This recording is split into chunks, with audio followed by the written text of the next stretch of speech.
સમાચારમાં આગળ વધીએ કે જ્યાં વડોદરા ઇન્ટરનેશનલ એરપોર્ટ ફરી વિવાદમાં આવ્યું। વડોદરા એરપોર્ટની છત પરથી પાણી ટપક્યું હોવાની વિગતો મળી રહી છે।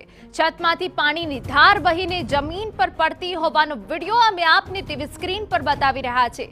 ગઈકાલે વરસેલા સામાન્ય વરસાદે તંત્રની પોલ ખોલી નાખી છે। અગાઉ પણ એરપોર્ટની છતમાંથી પાણી લીકેજ થયું હતું।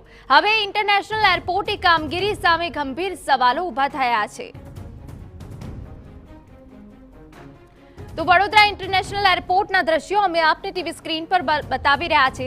અગાઉ પણ આ જ એરપોર્ટ પર કે જ્યાં પાણી લીકેજ થયું હતું, ફરી એક વખત ગઈકાલે જે વડોદરામાં ભારે વરસાદ પડ્યો છે તેના કારણે છતમાંથી પાણીની ધાર વહેતી સ્પષ્ટપણે દેખાઈ રહી છે। ત્યારે ઇન્ટરનેશનલ એરપોર્ટની કામગીરી સામે પણ ગંભીર સવાલો ઊભા થયા છે।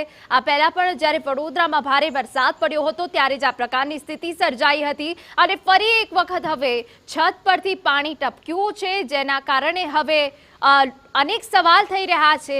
પાણીની ધાર છતમાંથી વહેતી નજરે પડી રહી છે।